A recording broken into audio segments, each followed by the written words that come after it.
Voilà, ce matin, je voudrais continuer à partager un certain nombre de choses. Et je vous avoue franchement que on est travaillé avec Suzanne, non pas par rapport à ce que je vous ai annoncé ce matin, je dirais que c'est les choses de la vie. Et on sait que nous avons tous un ennemi commun.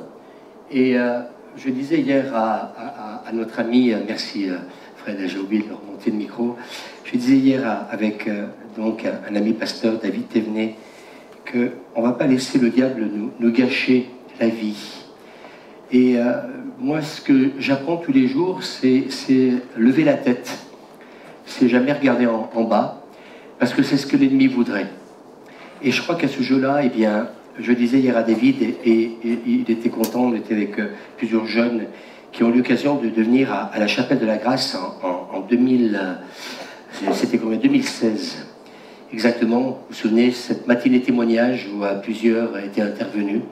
Et on avait évoqué donc un peu tout ce qu'on avait vécu. Et David me disait, Louis, tu as raison. Et je crois que ce matin, eh bien, moi je suis dans cette pensée actuellement, c'est qu'est-ce qui fait venir la présence de Dieu et qu'est-ce qui la fait partir. Et moi je suis préoccupé par cette pensée. Je pense en ce moment que nous sommes dans des temps particuliers. Et moi, j'ai envie de vous dire ce matin, c'est ce que dit la parole de Dieu, ne soyez pas inconsidérés, mais comprenez quelle est la volonté du Seigneur. Il y a 15 jours de ça, j'ai commencé à partager ce texte de Jean 21, à partir du verset 1er, où il nous est parlé que Jésus était sur le bord du lac, donc, il était, oui, sur le bord du lac de Tibériade, donc les disciples étaient là. Et puis, donc, il nous est dit que les disciples vont donc aller pêcher. Et puis, il nous est dit qu'ils n'ont pas pris énormément de poissons cette nuit-là. Mais Jésus était debout sur le rivage. Et bien entendu, les disciples ne vont pas reconnaître tout de suite Jésus. Et la Bible nous dit que, eh bien, ils vont être interpellés par Jésus. Et Jésus va leur poser la question, est-ce qu'ils ont pris du poisson ? Et bien entendu, eh bien, ils n'ont pas pris de poisson, mais Jésus va leur demander de jeter le filet. Ils sont à quelques centaines de mètres donc, du rivage. Et il nous est dit que eh bien, le filet s'est rempli de 153 gros poissons. Alors, à partir de là, ils vont reconnaître que c'est Jésus.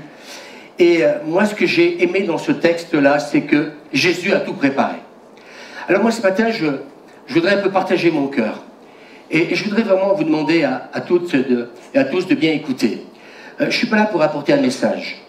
Je pense que depuis longtemps, avec Suzanne, on a compris que eh bien, nous portons un message de réveil et que ce matin, il nous faut comprendre, comme je disais, la saison où nous sommes. Et ce qui arrive actuellement, j'ai envie de dire à l'Église, il nous faut le prendre très au sérieux. Et il nous faut reconsidérer nos voies, comme dit le prophète Agé. Et ce matin, je voudrais un peu partager certaines choses avec vous, parce que, quelque part, eh bien, je me suis rendu compte qu'à ce moment-là, oui, les apôtres sont découragés, ils sont abattus, ils retournent à leur métier de pêcheurs, et j'ai envie de vous dire un peu ce qui s'est passé pour nous, je l'avais dit, par rapport au confinement. Eh bien, attention, je dirais, au retour à la vie normale. J'ai entendu beaucoup de chrétiens dire que pendant ce temps, ils ont pris plus de temps pour lire la parole, pour prier. Eh bien, si vous avez pris des bonnes habitudes, ça résonne, Michel, pour moi, eh bien, je voudrais vous dire ce matin, eh bien, gardez les bonnes habitudes. Perdez les mauvaises, mais gardez les bonnes. Et si toutefois, pendant ce temps de confinement, eh bien, vous n'avez peut-être pas fait l'expérience de prendre du temps pour chercher Dieu, eh bien, on a toujours le temps de le faire. C'est dommage de ne pas l'avoir fait quand il y avait la possibilité. Mais ce n'est pas grave.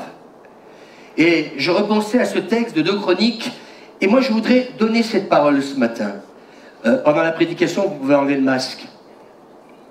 On vous l'a dit tout à l'heure, comme ça, moi je verrai mieux vos visages. Hier, nous étions à la cérémonie, et je suis rentré avec le masque, et le maître de cérémonie m'a dit, monsieur, vous pouvez enlever les masques à partir du moment où les chaises sont... Voilà. Quand on chante, c'est différent, il peut y avoir des... Parce que là, vous m'écoutez parler. Donc je pense... Mais après, si quelqu'un veut le garder, il n'y a aucun souci. Par contre, je rappelle que si vous vous levez... Voilà. Ok, merci. Donc, je continue. Mais ce texte m'a beaucoup interpellé dans 2 Chroniques, chapitre 15, verset 12. Ils prirent l'engagement. Je dois dire ce matin à l'église, c'est le temps des engagements. Dans le service, non. Pas forcément que dans le service. Mais l'engagement de chercher Dieu. Et je crois que nous avons besoin d'entendre Dieu comme jamais. Vous savez, hier, quand vous vous retrouvez dans un contexte qui est loin d'être facile, je ne sais pas si vous réalisez, si vous étiez le mari, et que dans le cercueil, il y a, comment dire, l'épouse et l'enfant, je pense que les choses seraient certainement peut-être différentes pour chacun. Mais on a besoin de comprendre qu'il y a une réalité. Et cette réalité, on ne peut pas jouer à l'autruche. Je pense que ce qui est important, je réalise ces derniers temps, ce que doit être l'Église. Et pour ma part, avec l'équipe pastorale, on travaille depuis 3 mois, on se réunissait toutes les 3 semaines, on se réunit toutes les semaines. Et je crois que ça nous a énormément aidés pour progresser justement dans la volonté de Dieu. Les portes sont beaucoup ouvertes avec différents groupes, différents ministères. On travaille aussi avec une équipe de pasteurs sur la francophonie. On n'a jamais vu ça. Mais je crois que le temps, nous sommes rentrés, Cité Lumière, dans un temps d'accomplissement prophétique. Les portes s'ouvrent. On vient nous chercher. Ce n'est pas nous qui allons vers les ministères, c'est les ministères qui viennent nous chercher. Et toutes les prophéties ont été données. Mais cherchez le Seigneur. Et j'ai envie de vous dire ce matin, le Seigneur de tout ou le Seigneur de rien du tout. Il y a des choix, il y a des décisions à prendre. N'attendez pas qu'arrive un accident sur un petit enfant. N'attendez pas qu'il arrive un drame pour chercher le Seigneur. Vous savez pourquoi? Parce que je crois que tout ce que nous pouvons emmagasiner chaque jour dans cette présence divine, c'est ce qui va nous permettre de tenir quand, à un moment donné, le téléphone sonne et puis que d'un seul coup, eh bien, quelque part, il arrive, je dirais, un malheur. Vous savez, l'Esprit de Dieu est bon. Parce que Dieu nous donne l'inspiration. Hier, quand nous sommes revenus, on a décidé avec Suzanne de s'arrêter avec Jeff chez John et Jenny. Et je sentais dans mon cœur, j'étais poussé par l'Esprit à vraiment aller, comment dire, chez eux. Vous savez des fois que Dieu vous conduit? Est-ce que Dieu vous parle?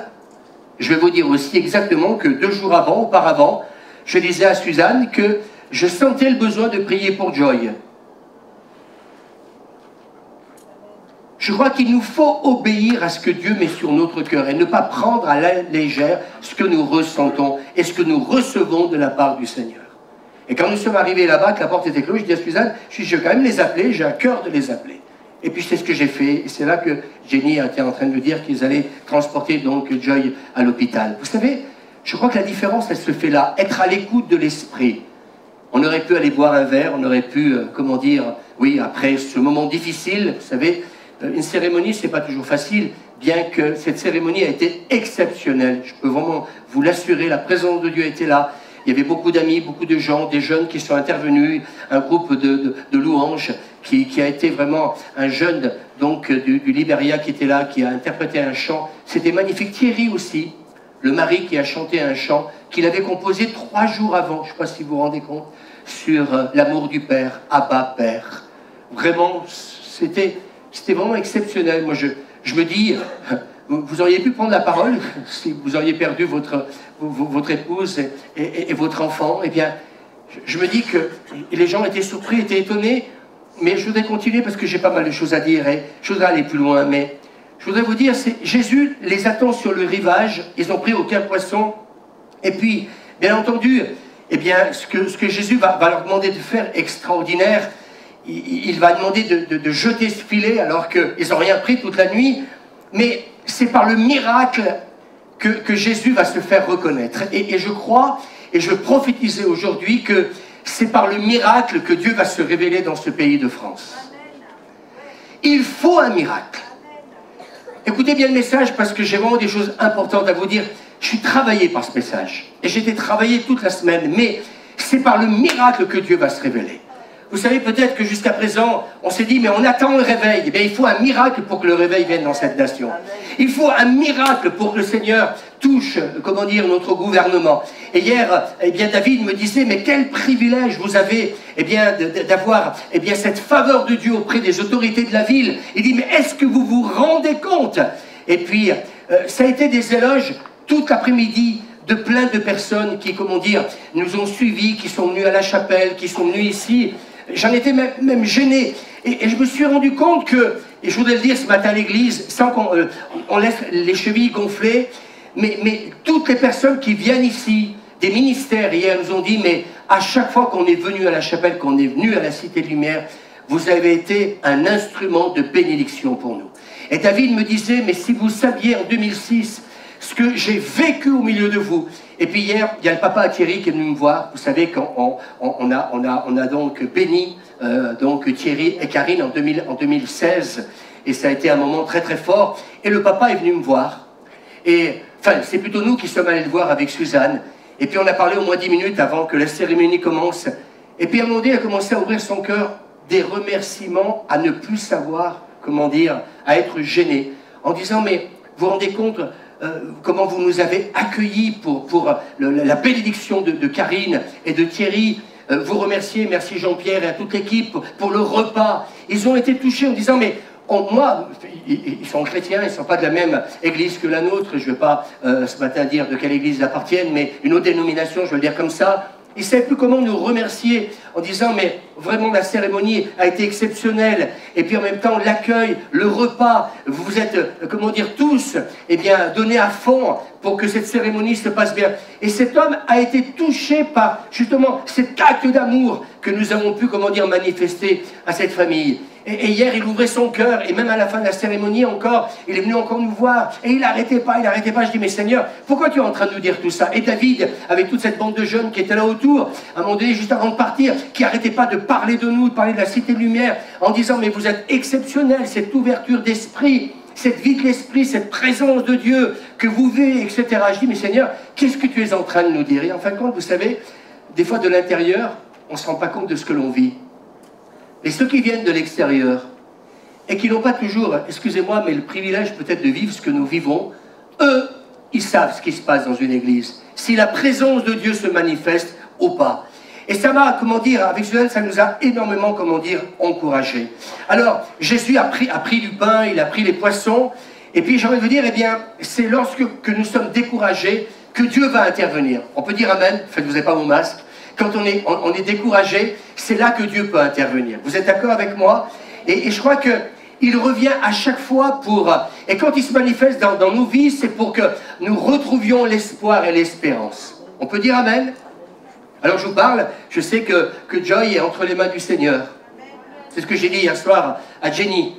C'est ce que je disais hier, comment dire, à Thierry. Nous savons que Karine, avec leur fils, il est entre les mains du Seigneur. Et l'espérance est extraordinaire.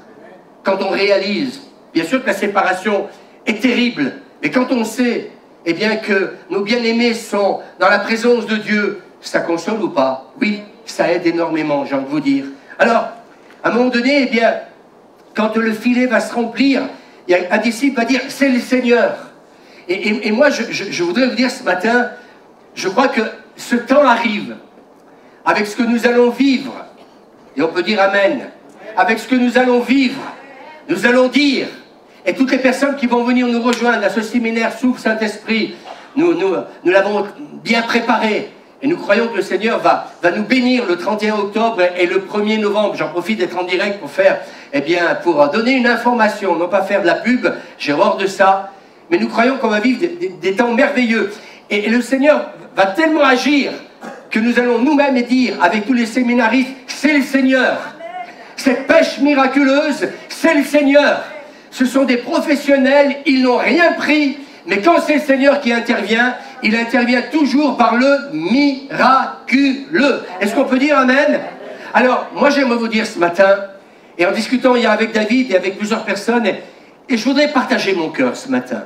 Ce matin, c'est un pasteur avec une pensée prophétique ce matin, qui veut s'adresser à vous, à tous les internautes, et vous interpeller ce matin. Et hier, en parlant avec ces pasteurs, vous savez, je me suis rendu compte qu'on n'entend pas toujours des bonnes choses dans nos églises. Et moi, je voudrais vous dire ce matin, je crois en Jésus, je crois en l'Église comme jamais. Je crois en la famille de Dieu comme jamais. Ce matin, c'était bon d'entourer Martine. pour Louis. C'était bon de se sentir entouré par vous et puis de prier les uns pour les autres, pour les bien-aimés qui sont venus ici. Et j'ai envie de vous dire ce matin, les choses doivent changer dans notre pays. Il faut que l'Église change. Il y a un matin, j'étais donc dans une association de la ville de Voiron, et puis donc avec la présidente de cette association, je discutais un peu avec elle, et je lui disais, donc, eh bien, il faut que tu viennes un dimanche matin à l'église, ça me ferait tellement plaisir que tu viennes. Et puis elle me dit, tu sais Louis, elle me dit l'église, c'est pas ma tasse de thé. Elle me dit, je crois, j'ai cru, mais l'église, c'est pas ma tasse de thé. Et à chaque fois que quelqu'un me dit ça, j'ai envie de vous dire, il faut vraiment qu'on se remette en question. Je disais à Suzanne, les gens devraient nous dire, on veut venir dans vos églises, parce que il y a de l'amour. On veut venir dans vos églises, parce qu'on sait que on va nous donner de l'amour, on va nous donner de l'attention, parce qu'on va prier pour nous. Et quand j'entends les gens dire, bien écoutez l'église, non, parce que malheureusement, l'histoire de nos églises est tellement négative. Moi, quand j'entends ce pasteur que je n'ai pas cité hier me dire, mais Louis, en ce moment, dans les églises en France, et c'est quelqu'un qui voyage énormément, me dit, mais tu sais, ça sent pas toujours la rose. Il y a trop de divisions, il y a trop je dirais, de relations difficiles. Et moi, quand j'entends cette femme qui a besoin de rencontrer Jésus, parce qu'à tout moment, elle peut, elle aussi, rencontrer le Seigneur, je me dis, mais Seigneur, quand c'est qu'on va parler en bien de l'Église? Est-ce que vous me suivez ce matin? Quand c'est qu'on va dire que l'Église, c'est un lieu d'amour, un lieu de paix, un lieu, mes amis, où on a autre chose à faire que de se critiquer, on a autre chose à faire, mes amis, que simplement être là, et puis rester sur des blessures et sur le reste. J'aimerais vous dire, on peut tous se blesser les uns les autres. Mais moi, je dis que j'aimerais vous donner ce texte de Paul aux Romains au chapitre 12. Si quelqu'un a le don d'encourager, qu'il encourage. Et hier, vous savez, avec Suzanne, on n'est pas du style aller à, je dirais, à une cérémonie, comme des fois certains le font, où, ben écoutez, nous on est arrivés, ben, c'était 1h moins quart, alors que la cérémonie était à 13h30, à 13h15, et puis la cérémonie elle a commencé presque à 2h moins 20. Et puis, oui, on a été au cimetière. Parce que c'est, nous, avec Suzanne, on ne peut pas y aller simplement pour dire « Ah, acte de présence, ça y est, voilà, le pasteur était là, c'est bien avec sa femme. » Et puis on rentre à la maison, et puis on est resté, et puis on est parti de là-bas, c'était plus de 17h. Vous savez, je crois qu'à un moment donné, on ne va pas toucher les gens, et beaucoup de personnes, hier, eh bien, qui nous connaissent, et qui savent qu'on a toujours été là pour elles, dans les moments difficiles. Eh bien, hier, elles apportaient de la louange. Vous savez pourquoi? Parce qu'on ne peut pas tromper les gens. Et quand vous restez plusieurs heures avec le soleil et tout le reste dans une atmosphère qui n'est pas forcément une atmosphère comme ce matin, on est là, on loue, on adore le Seigneur, où on console les gens, où on parle avec la maman Karine, une femme exceptionnelle, son témoignage, moi j'ai énormément apprécié ce qu'elle a pu dire sur Karine.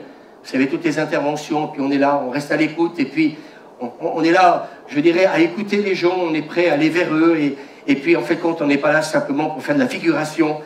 On avait envie d'encourager, et puis à un moment donné, Thierry me dit quelque chose juste au moment où ils allaient ensevelir Karine, et puis le Seigneur me donne une parole, puis je lui donne, et puis il me dit, Louis, c'est en plein an 1000, et j'avais besoin que quelqu'un me dise cela, et ça lui a donné la paix, et je me suis dit, on a bien fait de rester, on serait parti après la cérémonie, il n'aurait pas reçu cette parole.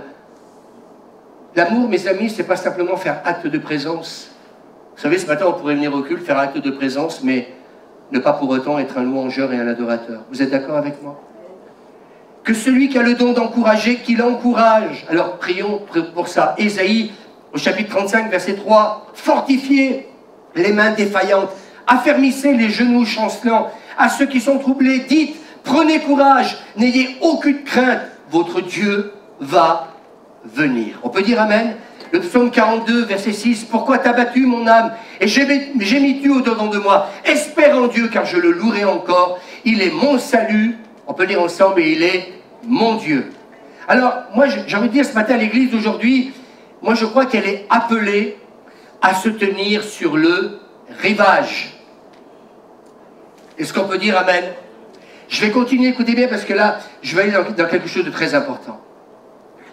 elle est amenée à se tenir sur le rivage comme Jésus s'est tenu sur le rivage. Il attendait, comment dire, ses disciples et il a tout préparé. Moi, je reviens, moi, Suzanne a été touchée par ça, moi j'ai été touché. Il les attend avec du pain, il leur a fait cuire du poisson. Quel amour Jésus a, comment dire, eh bien, pour ses disciples. Nous allons voir tout à l'heure le contexte. Il sait, Jésus sait qu'ils sont découragés. Ils sont découragés parce que Jésus est mort, il est ressuscité, mais oui, mais c'est comme Karine, elle n'est plus là. Donc Jésus, on va dire, oui, il est encore là, il n'est pas encore monté encore dans la présence du Père, mais ce n'est pas encore, je dirais, complètement révélé tous les jours donc aux apôtres. Et moi je crois que notre ministère, c'est d'encourager. Et si Jésus n'est pas remonté tout de suite, et moi je me suis posé la question, j'ai dit, mais pourquoi Seigneur, tu n'es pas remonté tout de suite au ciel? Alors, vous êtes d'accord avec moi qu'il leur avait donné toutes les instructions, oui ou non? Ils avaient reçu toutes les instructions, mais Jésus savait qu'il serait dans un état spirituel à cause de, on va parler tout à l'heure, de ce qui s'est passé avant la crucifixion. Et je crois que quelque part, Jésus connaît nos cœurs. Et Jésus sait qui nous sommes réellement. Il sait qu'il faut qu'il leur montre encore qu'il les aime et que pour lui, rien n'a changé. Les gens ont besoin de savoir aujourd'hui qu'on les aime, même s'ils nous ont déçus. Que rien n'a changé. Je voudrais ce matin hurler à ce micro pour vous dire, mais il y a des choses que nous ne pouvons plus accepter dans nos vies. J'ai envie de vous dire, moi hier, j'ai rencontré plein de gens, des gens qui nous ont bénis et des gens qui nous ont moins bénis. Vous voulez que je vous dise, on a eu du plaisir à parler avec elles. On a eu du plaisir, comment dire, à discuter. Parce qu'il y a des moments, je pense qu'il faut se dire que notre modèle, ce n'est pas un pasteur, ce n'est pas les leaders, mais c'est Jésus. Jésus aurait eu toutes les raisons, écoutez-moi bien, de ne pas produire ce miracle. Parce que ce miracle-là leur a permis de subvenir, à leurs besoins. Jésus n'est pas obligé de les attendre sur le rivage pour leur montrer un acte d'amour. Et j'aimerais vous dire ce matin, et je voudrais vraiment que vous écoutiez un peu le cœur de Dieu, si je peux me permettre, ce matin, et j'essaie d'exprimer un peu ce que je ressens du papa. L'Église, ce n'est pas un lieu où on vient simplement que pour se faire du bien. Et bien sûr que le Seigneur nous fait du bien. Et moi, ce matin, j'ai eu ma part aussi, compte tenu de ce qui s'est passé hier. Mais je parle déjà de hier après-midi. Parce qu'on ne sort pas, je dirais, d'une cérémonie comme ça, en chantant Cocorico. Ça vous touche. Enfin, je ne sais pas, moi, hier, avec Thierry, on l'a pris dans les bras 10 fois. Oui, excusez-moi, mais je suis enregistré, mais on n'a peut-être pas forcément respecté les gestes barrières. Moi, je ne peux pas, Thierry a besoin de me prendre dans les bras. Je ne pourrais pas dire à cause du Covid. Vous savez, à un moment donné, écoutez, excusez-moi, mais je ne sais pas qu'on veut être désobéissant, mais il y a des moments, bien, voilà, quand on enterre sa femme et son fils, eh bien, j'aimerais vous dire que ça va au-delà des choses. Et j'ai envie de vous dire, eh bien, moi, j'ai envie d'être à la ressemblance de Jésus, j'ai envie d'être sur le rivage. Et je ne voudrais plus entendre une présidente d'association hier encore me parler de l'Église, de la manière comme elle m'a parlé de l'Église. Et là, je dis à chaque fois, j'ai mon cœur qui saigne, et je ne peux pas dire Amen. Ce bâtiment, on l'appelait Cité de Lumière. David me disait hier, mais c'est magnifique d'avoir appelé ce lieu Cité de Lumière. Vous savez, des fois, dans l'Église, certains n'ont pas compris pourquoi le Seigneur m'a dit qu'il fallait appeler ce lieu Cité de Lumière. Les gens de l'extérieur, ils comprennent mieux que vous, des fois. Ils m'ont dit, mais tu as eu raison, cité, la cité, ça parle. Il me dit, mais t'es en plein dedans, Louis. Il me dit, mais parler de la lumière. Il dit, mais si, on ne parle pas de l'Église comme étant la lumière. Qu'est-ce qu'on va dire de plus? Et ce pasteur qui me louait, qui était en train de me dire, mais Louis, c'est extraordinaire. Et moi, quand je suis venu, j'ai vu la lumière de Christ dans votre Église, à la chapelle de la Grâce. Il me dit, mais il faut que je vienne, on va l'inviter, il faut qu'on en parle avec l'équipe pastorale pour la formation de disciples, parce que sur la guérison, il a tellement à donner, ce garçon. Alors bien sûr, je ne l'ai pas invité hier, parce que j'ai dit à Suzanne, ce n'était pas le moment de prendre vos agendas, et puis... Oui, mais certains le font, au risque de vous choquer. Certains le font. On ne regarde plus si c'est à l'église, si c'est un enterrement, si c'est un mariage, Vous savez, des fois, nous on a été à des pastorales, on a vu des pasteurs qui n'écoutaient même pas le prédicateur ce jour-là, et puis ils allaient dans les couloirs, et puis qui prenaient rendez-vous les uns et les autres pour une invitation d'église. Ça, c'est quelque chose que je ne peux pas dire amen. Il y a des choses qui se passent qui sont scandaleuses. Dans nos églises, et même nous les pasteurs, des fois, on n'est pas toujours, à notre honte, des modèles. Je suis enregistré, donc ceux qui m'écoutent, peut-être que ça vous fera plaisir de vous dire que, voyez, nous les pasteurs, on est aussi faillibles, et puis que des fois, eh bien écoutez, on ne sait pas faire la part des choses. Moi j'ai envie de vous dire, vous savez, à chaque fois qu'avec Suzanne, on est quelque part, on s'investit à fond. On ne fait jamais les choses à moitié. Parce que ce n'est pas le cœur de Dieu. Le cœur de Dieu, c'est se donner à fond. On peut dire amen. Alors, on ne vient pas à l'église que pour se faire du bien. Je crois que quelque part, on vient pour se faire du bien, parce que Dieu veut nous bénir. Amen. Je crois que le Seigneur veut qu'on ait des bonnes relations ensemble. Mais je crois que l'église, c'est un lieu de proclamation et un lieu de service. Est-ce qu'on peut dire amen? Vous n'avez plus le masque. Vous pouvez le lire maintenant. Vous pouvez ouvrir la bouche. Vous savez qu'amen, amen, ça veut dire ainsi soit-il. Si vous ne le dites pas, je peux supposer croire, mais l'amour ne soupçonne pas le mal, que vous ne dites pas amen à ce que je suis en train de vous prêcher, parce que c'est juste. L'église doit être un lieu de proclamation et de service. Vous savez, hier matin, je voudrais dire une chose, quand j'étais voir cette présidente d'association, j'y suis allé parce qu'elle avait à me donner quelque chose. Et elle a ouvert spécialement, comment dire, son association, rien que pour, comment dire, eh bien me donner ce quelque chose. Je suis arrivé, vous savez quelle heure il était, j'avais rendez-vous à 9 h. Je ne suis pas arrivé à 9 h 10, à 9 h 15 ou 9 h 20. Je suis arrivé à 9 h tapante. Et j'ai dit à Denise, je lui ai dit, mais nous sommes tous les deux à l'heure. Vous savez que les gens les apprécient? Les pasteurs les apprécient aussi quand on vous donne des rendez-vous et que vous arrivez à l'heure aussi. Ça fait du bien des fois aussi, parce que des fois j'ai d'autres rendez-vous qui suivent derrière, et que le décalage, comme dans un hôpital ou comme chez le médecin ou chez le dentiste, enfin, dans le monde, le dentiste, eh bien, il va dire, bah, écoutez, vous avez perdu, voilà, vous êtes arrivé en retard, bah, écoutez, au suivant. Et je crois que ça aussi, ça s'appelle la culture de l'honneur. Vous savez, je voudrais vous dire ce matin, je parle avec mon cœur, on a oublié la politesse dans nos églises. Je veux ouvrir mon cœur ce matin parce qu'il y a des choses qui me fascinent. Vous savez, quand depuis 3 mois, je vois des pasteurs toutes les semaines et qu'on partage, je me dis, mais où est-ce qu'est passée la culture de l'honneur? On ne sait plus dire merci dans nos églises. On ne sait plus encourager dans nos églises. Il y a toujours quelqu'un. Vous permettez de continuer le message? Avec vous ou sans vous, je continuerai quand même. Parce que j'ai quand même quelque chose à dire ce matin.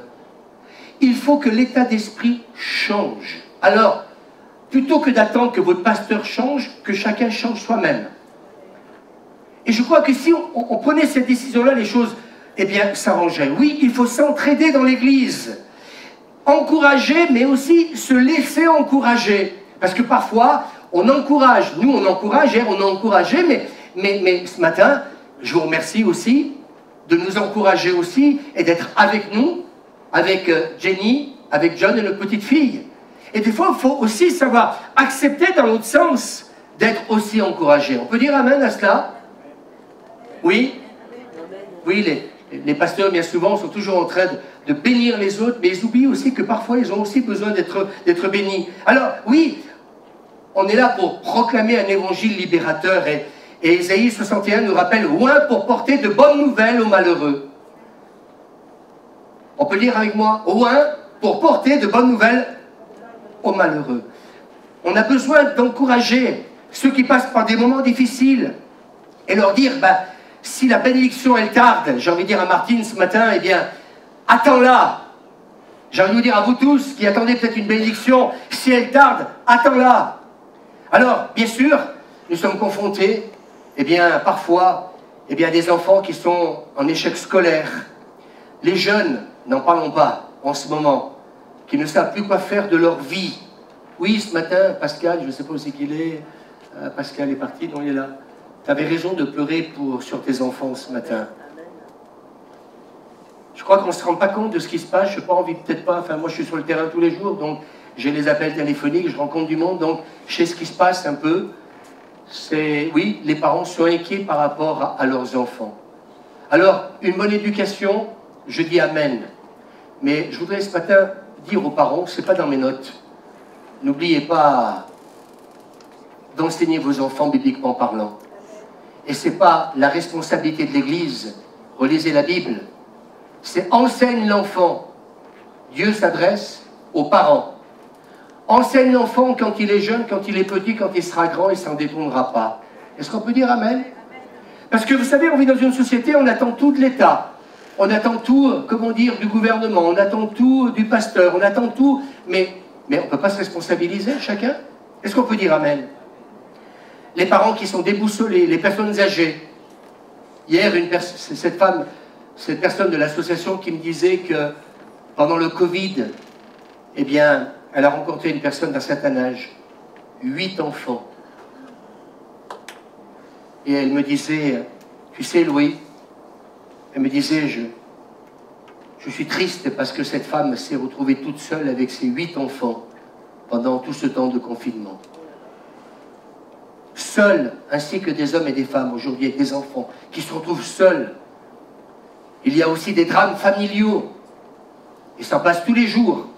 Des personnes malades, des personnes qui ont perdu un emploi, qui sont en train d'en perdre énormément d'ailleurs, et qui sont désespérées parce que plusieurs cherchent un emploi aujourd'hui. Et puis ne parlons pas comme cette femme de la solitude, et puis aussi de l'indifférence que je rencontre trop souvent, ce sentiment d'être oublié, d'être abandonné. Alors moi j'ai envie de dire ce matin, quelle est la place de l'Église? Le Seigneur me disait cette semaine, quelle est la place de l'Église? Un peu de loin, dis à ton voisin, quelle est la place de l'Église aujourd'hui? Je vous ai donné la réponse tout à l'heure. Elle est où la place de l'Église? Jacqueline dit sur le bord du rivage. Et en fin de compte, tout simplement être là pour dire aux gens, venez dans nos églises. Non, sur le bord du rivage, Jésus leur montre l'attention et l'amour qu'il a pour ses disciples. Il vient de produire un miracle extraordinaire parce que notre Dieu est celui qui pourvoit nos besoins. Et puis en même temps, cette attention, cette délicatesse, cet amour, eh bien d'avoir fait un feu, d'avoir, comment dire, préparé du poisson, leur donner, comment dire, du pain, pour celui donc et celle qui est désespéré.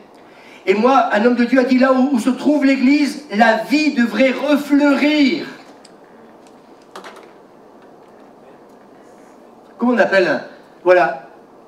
Je ne voudrais pas être un désherbant. Mais il y a des désherbants dans nos églises. Écoutez un peu les pasteurs et vous verrez un peu ce qui s'y passe, ce qui s'y dit. En tant que pasteur, je peux aussi en témoigner. Là où se trouve l'Église, la vie devrait refleurir. Et je crois que nous avons un défi à relever en ce moment. Moi, j'ai envie de donner envie aux gens de venir à l'église. Non pas pour remplir une chaise, mais pour louer, pour adorer le Seigneur.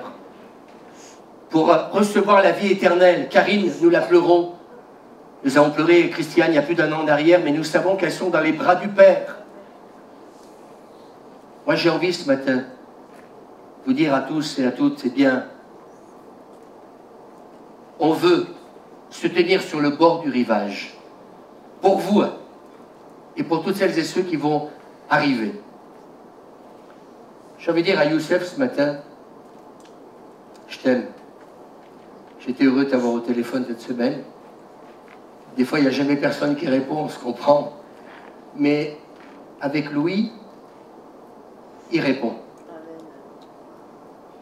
Et moi, je sais que ce qui va toucher Youssef, c'est pas de venir simplement à l'église, mais tout simplement, eh bien, le fait de savoir qu'il peut téléphoner et puis qu'il y aura toujours quelqu'un qui répond, même si c'est peut-être pas à l'instant même, mais il ne passe pas une semaine, ça ne passe pas 15 jours. Tu m'as compris, Youssef? Et moi, j'ai envie de dire, j'ai pas envie que tu viennes dans cette église simplement pour t'asseoir sur une chaise, mais que tu rencontres le Messie, comme on l'a dit avec Étienne, et puis qu'avec ta femme et tes enfants, eh bien, vous puissiez vous engager vous aussi pour Jésus, pour le Seigneur. Et puis qu'il y ait toujours quelqu'un sur le bord du rivage qui soit là pour vous attendre et pour vous dire qu'on vous aime, mais qu'on n'a envie qu'une chose, c'est que vous vous sentiez bien dans cette famille d'église. On s'en fout du programme. Ce n'est pas le programme qui fait la différence. C'est ce que nous sommes pour les personnes que nous aimons. Vous savez, je disais à Suzanne, ce qui s'est passé avec Joy, c'est vrai que hier ça m'a affecté, c'est normal, mais j'ai été énormément affecté par cette cérémonie hier après-midi. Il y avait tellement d'émotions, on a senti que les gens avaient tellement besoin qu'on les écoute, tellement besoin qu'ils puissent parler, tellement besoin que, comme me disait tout à l'heure Frédéric, et je te remercie de ne pas là de poser certaines questions, et pourquoi ci, et pourquoi là, et pourquoi cela, ni, gna, gna, comment les choses sont arrivées. Mais je crois que ça n'a rien à voir. Ce qui est important, c'est donner du cœur aux gens. Moi, hier, vous savez, quand je suis rentré, et qu'après, il s'est passé ce qui s'est passé, c'est vrai que depuis le matin de bonne heure, et puis, oui, la vie de pasteur fait que, oui, on s'est couché tard cette nuit, mais quand vous savez que dans une journée, Dieu vous a utilisé pour bénir les gens, que vous savez pourquoi votre vie a un sens, parce que vous savez pourquoi, en fin de compte, ah, vous êtes pasteur, on s'en fout, je ne serai pas pasteur, je n'ai pas donné de pasteur pour servir le Seigneur, mais vous savez que votre vie a un sens, que vous êtes là sur le bord du rivage. Et puis ce matin, en priant, j'étais là à côté, et puis ce matin, de bonne heure, en me levant, le Seigneur me donne cette parole, et je me dis, Jésus, il est sur le bord du rivage. Il est avec ce pain, il est avec ces poissons, simplement pour dire, comment dire, aux disciples combien il les aime. Et puis ce matin, d'un seul coup, il y a cette prophétie de Sergio Cocuso qui m'est revenue à l'esprit. Et j'ai dit, mais Seigneur, qu'est-ce que tu veux dire ce matin à l'église? Excusez-moi, ne dormez pas encore tout de suite, vous pourrez le faire ce soir. Mais écoutez bien, parce que c'est important ce que je suis en train de vous prêcher en ce moment. Je suis en train de vous dire, cette prophétie qui a été donnée en 91, alors que nous venions juste d'être ordonnés pasteurs. Et comme je l'ai dit tout à l'heure, nous sommes rentrés dans un temps d'accomplissement prophétique. Et j'ai presque envie de dire, Jésus était là avec le pain, avec donc les poissons, mais Sergio, lui, il nous a parlé de certaines choses que je vais vous lire ce matin. Et il va dire, j'ai la vision que cette salle ne sera pas assez grande. Alors bien sûr que quand on lit ça, wow, en tant que jeune pasteur, on se dit, waouh, le Seigneur va remplir l'église, ouais, le réveil va venir, etc. Et je me suis rendu compte, en fait, pendant toutes ces années, ce temps de confinement, je voudrais vous dire quelque chose, si ton cœur ne change pas, si mon cœur ne change pas, si l'église ne change pas, si l'église n'est pas aimante, si l'église n'est pas là pour accueillir les désespérés, cette liste de personnes que je vous ai fait tout à l'heure, je vais vous dire une chose, les salles ne se rempliront pas. Les salles ne se rempliront pas. Les gens, mes amis, ne veulent pas venir à l'église pour trouver une autre religion. Les gens ne veulent pas changer de religion. Ils veulent voir des hommes et des femmes authentiques. Et il dit, voilà, vous êtes 100 environ, mais vous multiplierez par centaines et un jour vous marcherez dans cette ville, dans les rues pour la gloire de Jésus-Christ. Je ressens un sentiment de crainte de Dieu parmi vous et c'est cette crainte qui vous aidera à marcher selon les voies de Dieu. Cette crainte, ce respect de Dieu et ce respect des uns et des autres. Comment peut-on critiquer? Moi j'ai du mal avec ça. Sans cesse, il dit, ce prophète dit, cette crainte de Dieu fera que vous désirez sans cesse être renouvelé. Est-ce qu'on peut dire amen? Sans cesse être rempli de Dieu, rempli du Saint-Esprit pour prospérer en Christ. Mettez en priorité la recherche du royaume de Dieu et Dieu vous fera prospérer. Vous voyez, il y a des conditions. Cherchez avant le royaume de Dieu et Dieu vous fera prospérer. Car ainsi parle le Seigneur, je vous ai implanté ici et vous êtes un tabernacle pour ma gloire. Beaucoup passeront cette porte. Est-ce qu'on peut dire amen? Beaucoup passeront cette porte. Ils viendront, vous savez pourquoi? Pour voir un nouveau pasteur ou le pasteur non. Ils viendront voir ma présence. Plus de toi, Seigneur.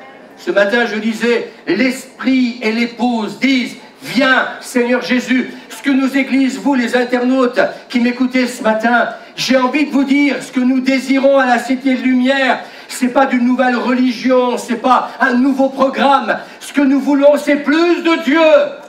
C'est plus de sa présence, c'est plus de sa sainteté, c'est plus cette envie de vous dire, venez nous rejoindre. Parce que dans ce lieu, il y a une chose qui fait la différence, c'est que nos cœurs sont remplis de l'amour du Père pour vous.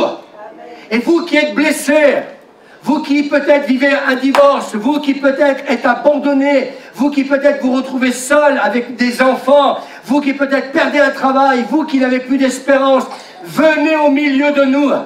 Et prions que ce Covid s'arrête, parce que j'en ai marre. J'ai envie de prendre des gens dans les bras. Ce matin, je ne l'ai pas fait pour Youssef, mais s'il n'y aurait pas eu, eh bien, ce masque et le reste, je t'aurais pris dans les bras, parce que je ne vais pas attendre la fin d'un sermon pour le faire. Il y a des moments, je crois, que ce que Dieu attend de chacun de nous, c'est qu'on brise un peu le fonctionnement. C'est pas interdit d'embrasser quelqu'un si j'ai envie de l'embrasser, quand le moment viendra, bien entendu. Vous comprenez ce que je veux dire? C'est pendant une prédication, si on interpelle quelqu'un, c'est normal qu'on lui manifeste de l'amour. Je continue la prophétie. Car ma présence est en vous, beaucoup viendront. Vous savez ce que dit Sergio? Beaucoup viendront blessés. Et des jeunes gens avec des problèmes de drogue, cherchant un refuge, de l'aide, car ils avaient cherché ces choses sans les trouver. C'est-à-dire, écoutez-moi bien, c'est-à-dire qu'ils ont cherché de l'aide. Et moi, cette prophétie ce matin, elle m'a bouleversé. Je dis, mais Louis, tu l'as lu des dizaines de fois. Et là, je n'avais pas fait attention, car ils avaient cherché ces choses sans les trouver. Si on ne trouve pas ça dans l'église, je suis en train de vous dire, mais vendons ce lieu. Fermons ce lieu. Ce lieu n'a plus raison d'exister. Excusez-moi les responsables de vous choquer. Mais si, en fin de compte, c'est marqué, ils viendront, ces gens de problèmes de drogue, etc., qui cherchent un refuge, ils ont cherché ces choses sans les trouver. Et je pense à toutes ces citations de l'abbé Pierre. Il n'y a pas que les évangéliques qui sont des lumières. Il y a des catholiques, mes amis, que Dieu a utilisés et qui ont fait un travail extraordinaire. Et je loue aussi ce matin les catholiques, même si certains pasteurs ont risque de vous choquer, parce que nous travaillons avec eux. Et j'aimerais vous dire, ces derniers temps, on a travaillé avec certains. Ils ont un cœur énorme. Vous savez pourquoi? Non pas parce qu'ils sont catholiques, non pas parce qu'on est évangélique, mais parce qu'ils ont fait une rencontre avec l'amour du Père. La différence, elle est là. Arrête de louer ta dénomination. Moi, je ne loue plus notre dénomination. Moi, ce que je veux louer, c'est mon papa que j'aime dans le ciel et qui me donne d'être là à chaque fois que je dois être là, quand il faut être là pour quelqu'un. Est-ce qu'on peut dire Amen? Donc, ils ont cherché ces choses sans les trouver. Et moi, j'ai envie. Dites Amen avec moi, s'il vous plaît. J'ai envie qu'ils viennent ici et qu'ils puissent dire, mince, il y a de l'amour. Oui, il y a des gens qui savent m'accueillir. Jamais quelqu'un critique quelqu'un du groupe de louange ou d'équipe pastorale ou un membre de l'église. Mais comment ça se fait qu'il n'y a pas de la critique chez vous? Comment ça se fait que vous vous aimez les uns les autres? Comment ça se fait que vous prenez les gens dans les bras? Comment ça se fait que vous les écoutez? Comment ça se fait que vous passez du temps avec eux? Comment ça se fait que, eh bien, même quand il y a un besoin, eh bien, vous puissiez pourvoir à leurs besoins? Vous savez ce que me disait cette présidente d'association? Elle me disait, on est débordés. Mais elle me dit, mais je crains qu'à la rentrée, ça va être encore pire. Est-ce que vous entendez ça? On va les accueillir. De quelle manière on va les accueillir? Mais ils viendront. Et il nous fait la liste. Les prostituées, les alcooliques, les choses, écoutez bien, rejetées de la terre. Et moi je pense à cette citation de l'abbé Pierre. Moi qui m'a marqué, ça fait 10 années que j'ai entendu ce que disait l'abbé Pierre. Il parlait de tous ces gens que je viens de citer ce matin. Il va dire quelque chose de terrible. Il va dire, le monde veut s'en débarrasser. L'abbé Pierre qui dit ça. Le monde veut s'en débarrasser. J'aimerais vous dire une chose. Si le monde veut s'en débarrasser, moi je prie le Seigneur ce matin que l'Église, elle va les accueillir. Et vous qui m'écoutez, peut-être que ce matin il y a un internaute qui peut-être va se reconnaître dans ces choses-là. Si tu veux venir dimanche prochain dans notre église, au 46, rue du Faubourg Saint-Maurent, on ne pourra peut-être pas te prendre dans les bras, mais une chose est sûre. Notre église est dans une remise en question totale. Parce que ce n'est pas le pasteur avec les responsables trop faciles qui va vous accueillir. C'est toute une église qui sera là pour vous bénir et prier pour vous. Et là, on peut dire Amen, si vous êtes d'accord. Les rejetés de la terre viendront pour être transformés par ma présence. Est-ce qu'on peut dire Amen? Amen. Dit le Seigneur, ils viendront briser, car ceux-là ne sont pas désirés, et vous serez là avec. Vous serez là avec la bassine. Pas le pain et le poisson, quoique. Avec le pain et les poissons, mais là c'est avec la bassine. Avec cette bassine, vous laverez leurs pieds et leur corps. Est-ce qu'on est prêt à ça? Enfin, je pose la question. Et Annie nous a donné un témoignage, quand je t'ai écouté, je t'ai beaucoup écouté, oh, pendant ces 3 mois, c'est vrai. J'étais là, j'étais triste, je ne savais plus trop ce que j'en étais. Eh bien, je voudrais ce matin vous dire un peu quel est le fil conducteur pour que vous sachiez où c'est qu'il faut que vous soyez. C'est servir les autres, mes amis. Tu ne seras jamais heureux si tu penses qu'à toi. La Bible dit que tu seras heureux dans ton activité. C'est en servant les autres que tu seras heureux.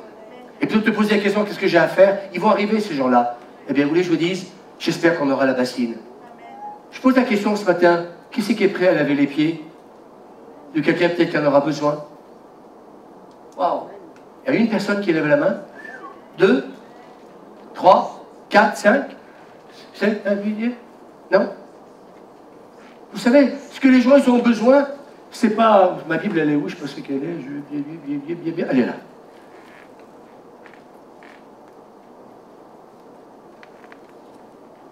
J'ai reçu une prophétie pour toi, Suzanne.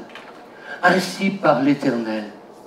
Et Dieu dit, laisse ta prophétie de côté, arrête de te la péter avec ton don, hein, dimanche matin, tout le monde te voit, oh, magnifique. Non, arrête de péter avec ton don, arrête de la péter avec ta prophétie, arrête de la péter avec ta Bible, grand prédicateur. C'est Dieu dit, laisse tout ça, et puis, va laver les pieds. Jésus était le plus grand enseignant de la terre, mais il a quand même lavé les pieds à ses disciples. Et j'aimerais vous dire, vous savez, trop de spiritualité nous fait passer à côté de l'accomplissement des prophéties. Parce que dans nos églises, et c'est ce que me disent les pasteurs aujourd'hui, il n'y a que des problèmes de jalousie. Tout le monde veut être le pasteur du pasteur. Tout le monde veut un titre dans l'église. Et les gens, et les divisions. J'ai jamais autant de pasteurs, entendu le pasteur sénateur me parler que de ça. Dès qu'à un moment donné, eh bien, quelqu'un commence dans l'église à être, comment dire, que le Seigneur utilise, d'un seul coup, on ne sait pas pourquoi. D'un seul coup, ça y est, on oublie l'essentiel. Et puis le prophète est en train de nous dire, eh bien, vous allez venir avec la bassine, vous aurez le vin, vous aurez l'huile dans vos mains, vous aurez le vin.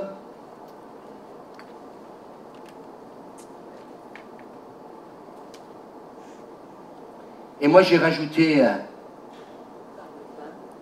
Jésus et le pain. Et puis, vous aurez l'huile pour guérir ceux qui ont le cœur brisé. Moi, j'ai presque envie de vous dire, je peux dire ce que je pense. Un peu moins de prédication, un peu moins de prophétie, un peu moins de louanges, un peu moins de dons spirituels, qui ne fait que faire grandir l'ego dans la vie de ces personnes qui exercent les dons. Et moi, j'ai envie de vous dire, Seigneur, ce que j'ai besoin aujourd'hui, oh, une école biblique, oh, ceci, cela. Non, Dieu dit, ce que j'aimerais, tu sais, c'est que tu aies une bassine. Excusez-moi de vous bassiner ce matin. Mais je crois que certains rigolent, mais je crois que certains ne comprennent pas ce que votre pasteur est en train de prêcher ce matin. Moi, j'ai pas envie de jouer à l'église. Hein.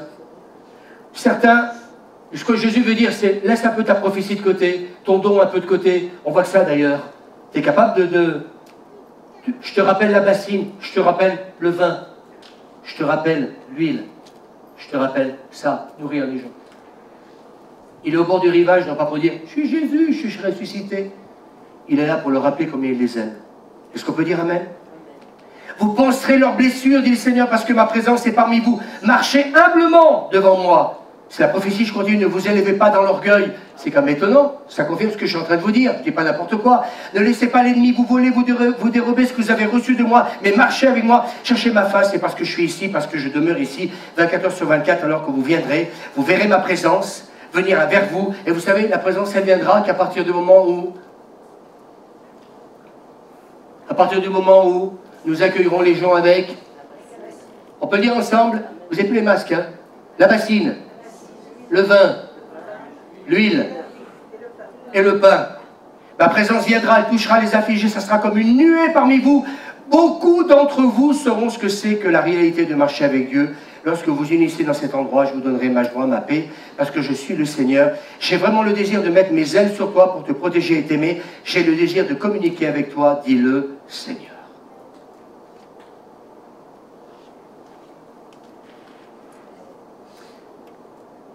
Je voudrais vous dire, ce matin, je suis en train de réaliser le sens de la véritable Église que Dieu cherche aujourd'hui. Est-ce qu'on peut dire Amen?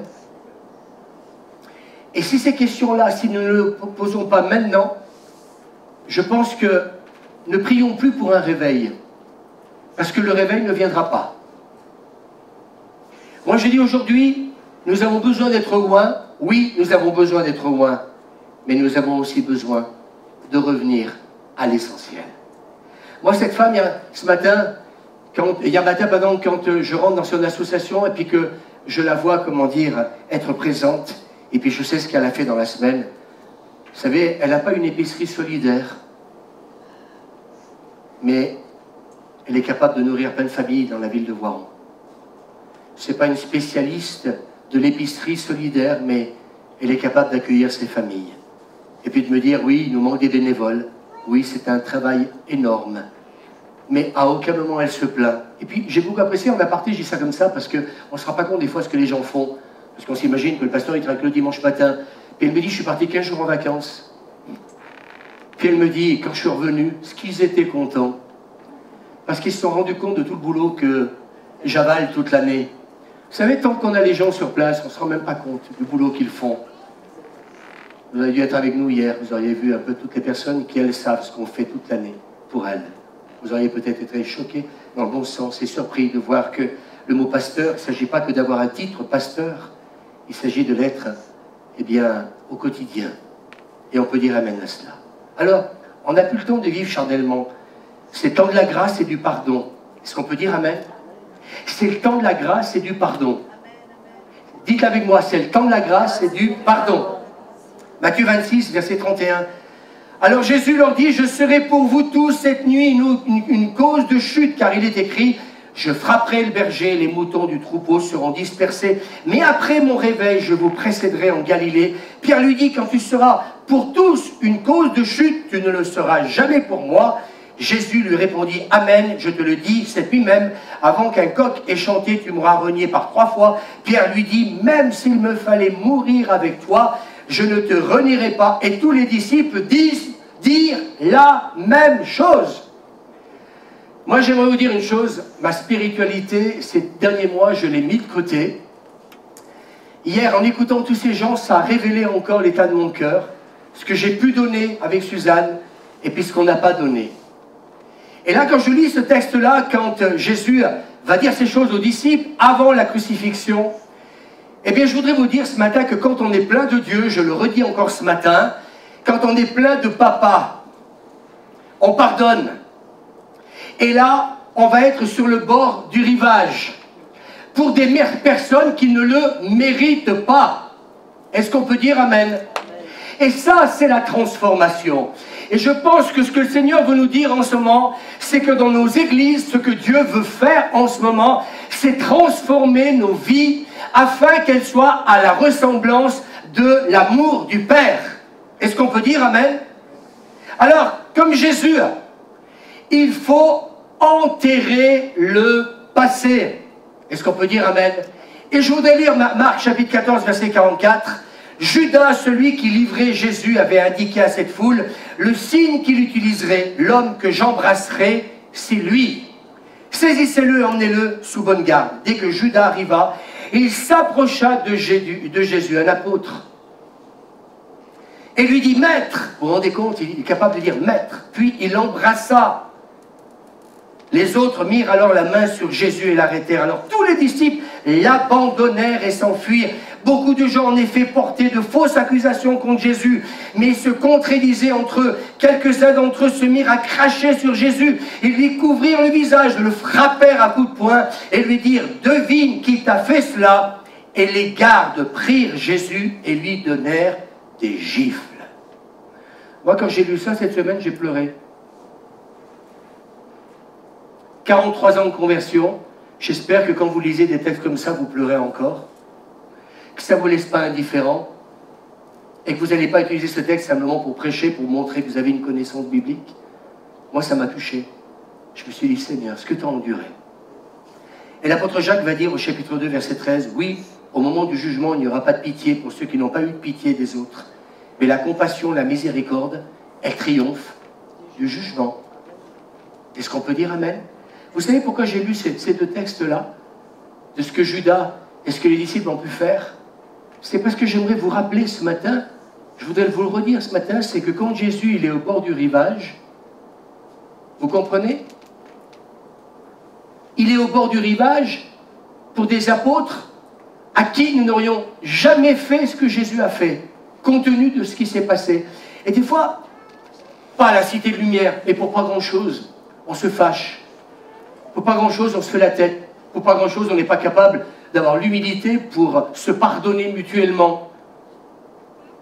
Et là, Jésus a toutes les raisons. Quand vous lisez ce texte-là, moi je suis scandalisé. Et je me dis, ah, je suis scandalisé, vous vous rendez compte ce qu'ils ont fait à Jésus, à mon Jésus. Puis vous voyez que Jésus, eh bien, ces mêmes apôtres qui ont fait ce qu'ils ont fait, eh bien, il est capable de les accueillir sur le rivage. Les gens qui vont arriver au milieu de nous, excusez-moi, tout à l'heure j'ai dit, c'est des gens blessés. C'est des gens qui auront peut-être commis des choses innommables. Vous m'entendez? Est-ce que vous m'entendez? Ils auront commis des choses innommables. Est-ce que nous allons les accueillir de la même manière que Jésus l'a fait pour eux? Est-ce que nous serons là, peut-être à vouloir les accueillir avec notre chant, avec notre Bible, comme j'ai dit tout à l'heure, avec notre prophétie, avec nos dons spirituels, et puis leur dire, à dimanche prochain, ou est-ce qu'on sera capable de les accueillir avec la bassine, avec le pain, avec le vin et avec l'huile? C'est la question que le Seigneur est en train de nous poser à nous, Cité de Lumière.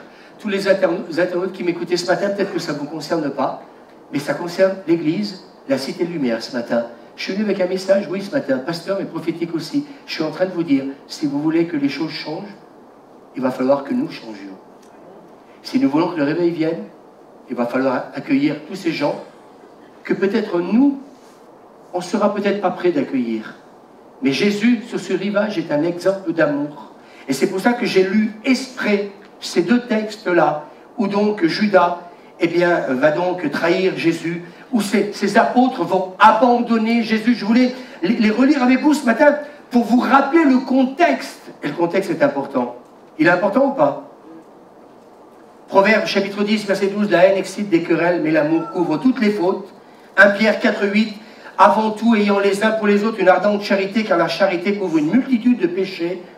Et puis 1 Jean 4, 16, Dieu est amour, et celui qui demeure dans l'amour demeure en Dieu. Celui qui demeure dans l'amour, il demeure en Dieu, et Dieu demeure en lui. Et puis 2 Corinthiens chapitre 5, verset 18, et je vais terminer par une histoire. Il nous a donné le ministère de la réconciliation. Je termine par un témoignage. Un chrétien accorde son pardon à ceux qui ont tué son fils Gabriel. Vous m'écoutez? Un évangéliste implantant des églises en Afrique de l'Est a vu son fils de 3 ans mourir après un vol qui a mal tourné. Plus tard, il a rencontré de manière inattendue, écoutez bien, les hommes responsables de la mort de son petit garçon et a dû y faire face, en tant que chrétien, à un choix déchirant. Vais-je pardonner ou pas? Un jour, son fils de 3 ans luttait pour respirer et ils l'ont amené à la clinique, donc la plus proche. Il n'y avait pas de médecin disponible. Vous voyez, on n'est pas en France. Alors le personnel médical l'a mis sous oxygène et a dirigé ses parents vers un hôpital dans une ville voisine. Malheureusement, leur route a traversé le territoire d'une tribu ennemie où Gabriel, sa femme et son jeune fils ont été retenus par 3 hommes armés. Souvenez-vous, l'enfant avait une insuffisance respiratoire. Donc, par 3 hommes armés, ils vont être retenus. Quand les voleurs ont vu que Gabriel n'avait pas d'argent, donc je parle du papa, ils ont attrapé le masque et le réservoir à oxygène de son fils et sont partis en courant. Alors que l'enfant, à ce moment-là, avait besoin de l'oxygène pour respirer. L'enfant est mort dans les bras de son papa et de sa maman. En colère, pasteur, homme de Dieu, un évangéliste, je voudrais dire ce matin à vous tous, ne croyons pas que le don va faire la différence dans l'épreuve et dans les difficultés. Ce n'est pas le don qui va me sauver, c'est ma rencontre avec Dieu. C'est différent. Je voudrais dire ce matin, les apôtres, ils croyaient que, parce qu'ils étaient apôtres, oui, moi je te renierai jamais, Jésus. Ils se sont cachés derrière leur don. Je voudrais dire, dans cette église même, j'en connais quelques-uns qui se cachent derrière leur don. Faites très attention. Parce que c'est très facile de la jouer au spirituel. Ce matin, on aurait pu rester à la maison avec Suzanne, avec Jenny. On a vu aussi arriver un peu démonté, il y avait de quoi, l'être. Mais on a choisi de venir à l'église. Parce que ce psaume 34, on le proclame depuis 43 ans. Et nous aussi, on a connu aussi des moments extrêmement difficiles. Vous savez, je ne voudrais pas ce matin qu'on se croit spirituel.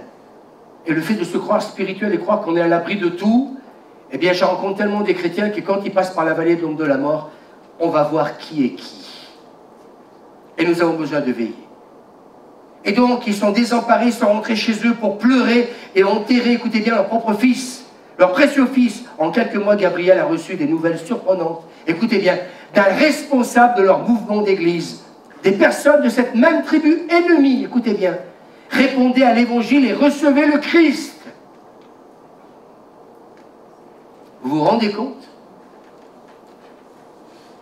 Cette tribu avec qui ils étaient en guerre avec eux, plusieurs se sont convertis à Jésus. Ceux que nous allons accueillir dans notre église, je ne sais pas qui ils vont être, mais excusez-moi, ça sera des pécheurs comme vous et moi. Qui serons-nous prêts à accueillir? Vous allez dire, mais ce matin, quel message il a, notre pasteur? J'ai un message de réveil pour aujourd'hui. Ce n'est pas Dieu qui doit se réveiller, c'est nous qui devons nous réveiller. Ce n'est pas Dieu qui doit changer, c'est nous qui devons changer. Écoutez, mais je continue, des personnes de cette même tribu ennemie répondaient à l'évangile et recevaient le Christ. Le chef qui a transmis la nouvelle à Gabriel l'a invité, écoutez bien, l'a invité à l'aider à atteindre la tribu, cette tribu ennemie. Tu dois être fou, répondit Gabriel avec colère. Un évangéliste. Là, on se révèle vraiment dans l'épreuve. On va vraiment se révéler tel que nous sommes. Est-ce que quelqu'un va être d'accord avec moi que c'est quand on est dans l'épreuve que se révèle réellement ce que nous sommes? Si nous allons avoir la foi, le Covid-19 hier, j'ai énormément de pasteurs qui me disent actuellement, mais si tu savais, Louis, combien de chrétiens ont peur du Covid-19? Enfin, je ne sais pas, moi je me pose un peu certaines questions aussi. Je me pose des questions. Est-ce qu'on doit laisser la peur envahir nos vies?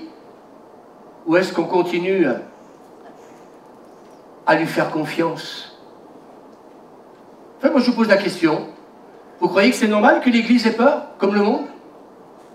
Alors certains me diront, oui, mais certains ont été atteints, certains sont morts. Oui, certainement, je suis d'accord avec vous. Mais est-ce qu'on est obligé de vivre avec cette peur, comme le monde la vit actuellement? Répondez-moi s'il vous plaît, rassurez-moi. Oui ou non? Est-ce que la peur vient de Dieu? Jamais. Mais on peut la combattre. Et la combattre, c'est ensemble. C'est comment la combattre? C'est en priant. Est-ce qu'on s'est habitué au Covid-19?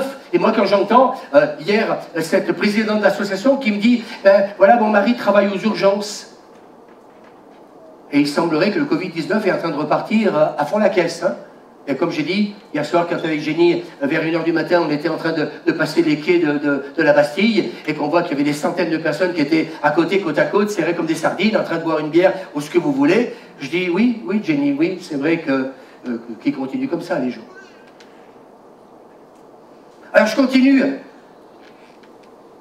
Tu dois être fou, répondit Gabriel, je suis un évangéliste. Vous vous rendez compte, Dieu m'utilise, je sauve des âmes, et puis il y a des guérisons, il y a des miracles. Mais tu dois être fou, pasteur, de me dire à moi, il faut que j'aille avec toi évangéliser cette tribu qui a tué. 3 hommes ont tué mon fils. Il est en colère. Ce sont les personnes qui ont tué mon fils, mais au cours des semaines suivantes, écoutez bien, c'est ça, moi, que je voudrais vous dire ce matin. On ne va pas changer ce matin. Soyons honnêtes. Je voudrais vous emmener sur un terrain actuellement. C'est le moment, ils cherchèrent l'Éternel. C'est le moment de chercher l'Éternel. c'est le moment de demander au Seigneur de changer notre cœur. Est-ce qu'on peut dire amen? C'est le moment de nous préparer, avoir une bassine, avoir du pain, avoir du vin, avoir de l'huile, parce que Dieu enverra, eh bien, ces personnes-là, ces personnes rejetées que le monde ne veut plus, elles viendront au milieu de nous, si elles vont y découvrir, oh, une belle église, non, un beau bâtiment, non, non, si elles voient une église qui va les accueillir avec amour, alléluia, est-ce qu'on sera prêt à se baisser pour laver leurs pieds? Écoutez bien, mais au cours des semaines suivantes, le Saint-Esprit a commencé. Il a commencé à adoucir le cœur de cet évangéliste. Est-ce qu'on peut dire amen? Qui s'est endurci? Si tu es endurci, eh bien, on a envie de vous dire, venez à la Cité de Lumière dans la semaine. J'ai invité plusieurs personnes avec qui je suis en entretien ces derniers temps. Je leur ai dit, c'est bien, tu pries? Pas trop, hein? Alors je lui ai dit, tu sais, dans la semaine, le bâtiment, il est vide. Hein? Téléphonez-nous, et puis on vous laisse les clés, on vous débrouillez, mais si ton cœur s'est endurci, si tu n'arrives pas à pardonner à quelqu'un, tu veux que je te dise, moi je ne peux pas pardonner s'il n'y a pas la grâce de Dieu. Alors vous savez ce qu'il a fait? Il a laissé le Saint-Esprit commencer à toucher son cœur. Est-ce qu'on peut dire amen? Je voudrais vous dire ce matin, j'ai un message très simple ce matin, mais il n'est pas simple. Il est beaucoup plus profond que vous pouvez penser et d'imaginer. Je peux le prêcher ce matin parce qu'on le vit avec Suzanne. Et je peux assurer que hier, ça a été un plaisir de rencontrer plein de personnes et de parler avec X personnes qu'on ne voit plus pour certaines personnes depuis des années, parce que Dieu nous a appris à aimer et à pardonner. On peut dire amen et avoir aucun problème. Vous savez ce que j'aime dans l'amour de Dieu, c'est que nous, on n'est jamais mal à l'aise avec ces personnes-là, mais elles le sont. C'est dommage pour elles. Ne soyez jamais mal à l'aise avec quelqu'un qui vous a critiqué, qui vous a trahi, qui vous a rejeté. Si vous l'êtes, c'est que vous n'êtes pas mieux qu'elle. Si vous êtes en paix avec Dieu, si votre conscience elle l'est, vous n'avez pas à être gêné. On peut dire amen? Alors, le Saint-Esprit a commencé à adoucir le cœur de Gabriel. Convaincu de son attitude hostile, il n'y a que le Saint-Esprit qui peut convaincre nos cœurs de péché. C'est vrai ou pas? Moi, je ne te renierai jamais. Ah, je suis apôtre. Ah, moi, je suis un évangéliste. Faites attention. Faites attention, ne vous cachez pas derrière votre ministère. Il ne vous sauvera pas le jour où vous serez confronté à une certaine réalité. Moi, j'aimerais vous dire, hier, plusieurs personnes ont été choquées. Je vais vous le dire franchement, c'est enregistré. Bon. Un peu de cette paix surnaturelle qu'avait ce garçon. J'ai oublié que je suis enregistré, donc on ne peut pas aller plus loin. Il n'y a que Dieu qui peut donner une paix surnaturelle dans l'épreuve. Vous m'entendez? Ça, c'est extraordinaire. Convaincu de son attitude hostile, il a accepté de rejoindre l'équipe qui partageait la bonne nouvelle avec le village non atteint, à proximité de l'endroit où son fils était mort en plus, après l'arrivée de Gabriel, donc le papa de ce jeune enfant qui est décédé. Lui et d'autres ont rencontré un petit groupe de nouveaux croyants dans la tribu ennemie. Le chef de Gabriel lui a demandé de partager son témoignage, écoutez bien, en racontant l'histoire de la mort de son fils. Et alors qu'il est devant cette tribu ennemie, ce pasteur lui demande de témoigner de la mort de son fils. Écoutez bien, moi ça m'a bouleversé. Écoutez bien, en racontant l'histoire de la mort de son fils, 3 hommes du groupe se sont levés. Nous sommes ceux qui ont retenu sur la route, confessèrent-ils en levant les bras, nous méritons de mourir. Il y a une arme dans le coin, prenez-la et abattez-nous. Nous sommes désolés. Surpris par ces nouvelles, le cœur de Gabriel, le papa, battait à tout rompre.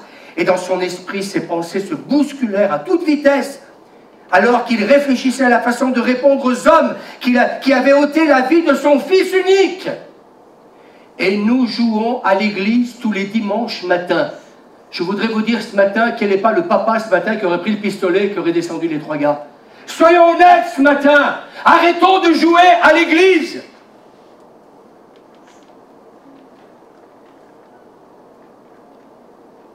Moi, ça fait une semaine que je travaille sur ce témoignage, donc comprenez que ce matin je suis en colère. Comprenez que je sais que j'aurais peut-être pas certainement réagi comme Gabriel. Et Gabriel a laissé le Saint-Esprit toucher sa vie. Vous savez pourquoi? Parce qu'il s'est rendu compte qu'il avait la haine contre ces 3 hommes.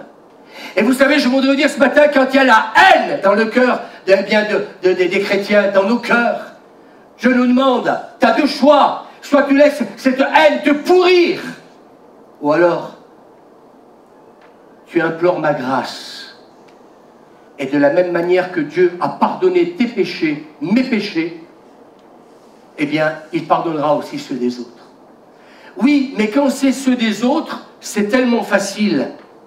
Mais si tu avais été le papa et la maman, qu'est-ce que tu aurais fait, sachant qu'il y avait une arme et que les trois gars se lèvent et qui sont en train de dire « Nous sommes en fin de compte les meurtriers de ton fils !» Je peux comprendre que sur le moment, ça a commencé à bouillir. Je peux comprendre l'attitude de cet évangile. Je vous rappelle, ce n'est pas le titre qui fait la différence, c'est ce que tu vis, cette réalité avec Dieu tous les jours, où tu demandes au Seigneur de réagir de la bonne manière. Poussé par le Saint-Esprit, est-ce qu'on peut dire amen? Dieu nous a donné, j'ai une bonne nouvelle ce matin, il nous a donné le Saint-Esprit. Le Saint-Esprit est amour. Le Saint-Esprit, moi j'ai besoin du Saint-Esprit tous les jours. Alléluia. Le Saint-Esprit dont Gabriel a fait quelque chose de remarquable. Écoutez bien, il a traversé la pièce en accordant son pardon au nom de Jésus et en embrassant ses trois nouveaux frères en Christ. Aujourd'hui, Gabriel travaille étroitement, écoutez-moi bien, avec ces mêmes hommes pour atteindre une tribu qu'il considérait jadis comme ennemie, et ils sont transformés par la puissance de l'Évangile. Ouin pour annoncer une bonne nouvelle. J'ai terminé le message.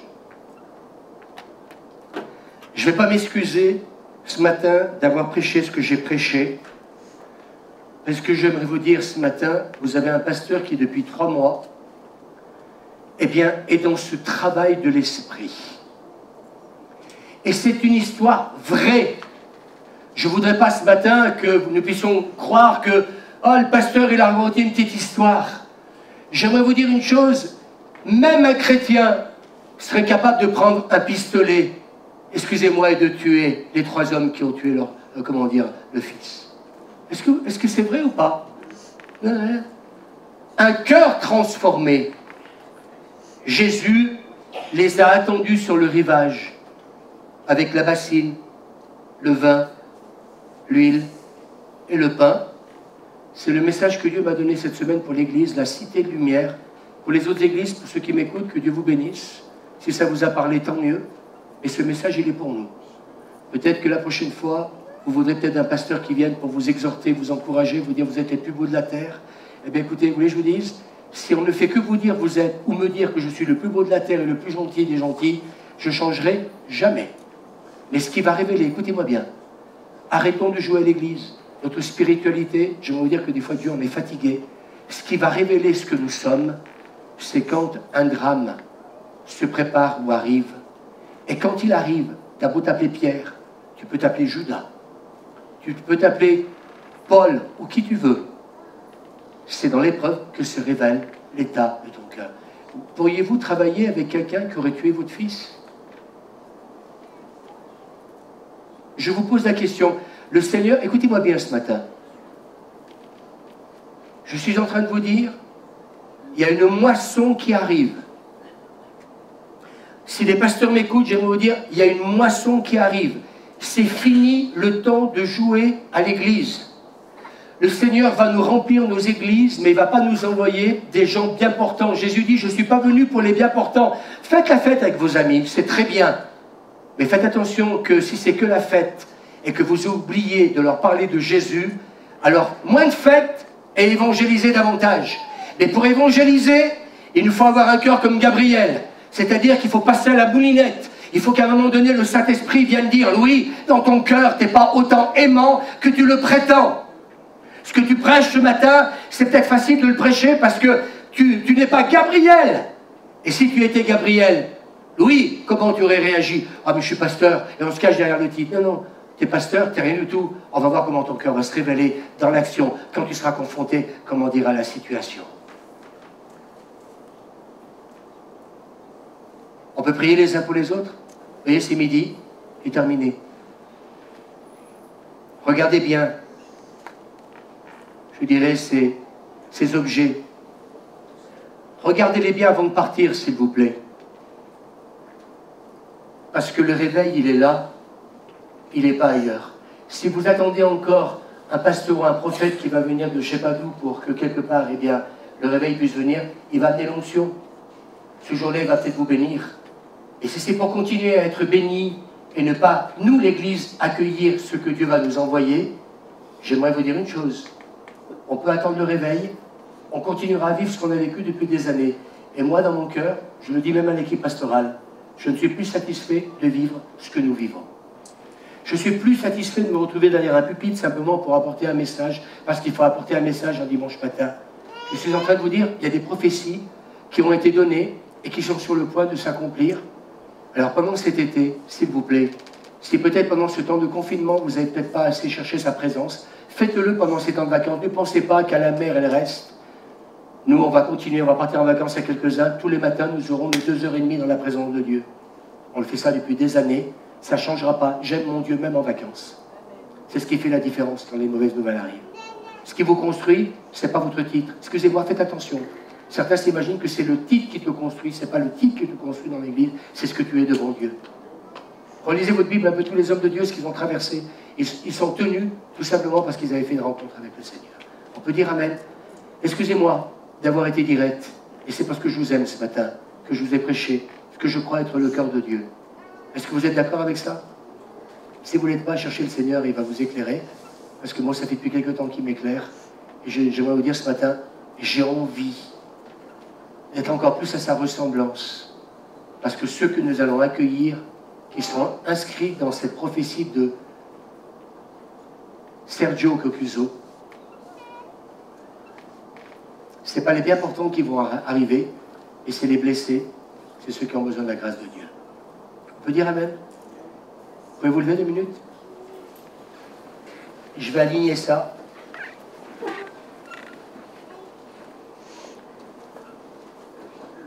L'huile, le vin, le pain, l'eau. Il manquait peut-être une chose, c'est le poisson. Ça veut dire quoi? Comme cette femme, dans cette association, bien, elle nourrit aussi les gens. Tout simplement, la foi c'est bien, mais les œuvres. On y pense aussi?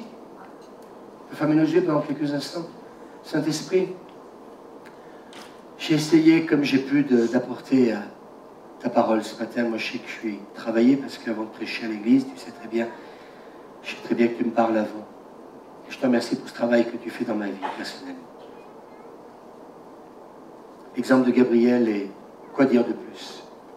Je suis convaincu que nous tous, dans ce lieu, il n'y en a pas un qui aurait dit « Moi, j'aurais réagi comme cet homme ». Alors peut-être que nous sommes encore loin, Seigneur, de te rassembler, ou peut-être qu'il y en a certains qui pourraient dire « Moi, j'aurais réagi comme Gabriel, j'aurais pardonné, et j'aurais travaillé avec ces hommes ». Seigneur, qu'importe où chacun en est, l'essentiel, c'est que ce matin, on comprenne certaines choses. Et Père, moi, je suis devant toi, je suis brisé, tu le sais en ce moment. Mon cœur n'est plus à la fête ou le reste. Mon cœur pense à toutes ces âmes qui se meurent sans toi, qui sont dans la détresse, qui sont, Seigneur, dans la maladie et le reste. Papa, ce bâtiment, tu nous l'as donné, on veut te dire encore une fois merci. Mais tu nous as donné les clés ce matin, les ingrédients pour accueillir toutes ces âmes. Et Papa, s'il te plaît, ce baptême d'amour, nous te le demandons, ce baptême de puissance, nous te le demandons, c'est ce que tu nous as dit ces derniers mois. Et nous voulons accueillir ces choses, pour accueillir toutes ces âmes qui vont arriver au milieu de nous. Merci Seigneur. Je peux vous faire une dernière recommandation? Vous pouvez nous téléphoner à partir de lundi pour dire, moi j'ai décidé de venir prier ici, pas pour prier pour le réveil. Et si ce matin tu dis, moi j'en suis pas au point de Gabriel, ou peut-être un petit truc entre un chrétien, et j'arrive même pas à pardonner le petit truc. Là, on a été dans l'extrême. On a parlé de la mort, d'un meurtre d'un enfant. Des fois, simplement, des relations un peu difficiles. Ben, écoutez, venez chercher le Seigneur et criez au Seigneur comme cet homme l'a fait, pour que Dieu nous donne la grâce d'aimer et de pardonner. Et ça peut se faire qu'en cherchant l'Éternel. C'est un bon dimanche.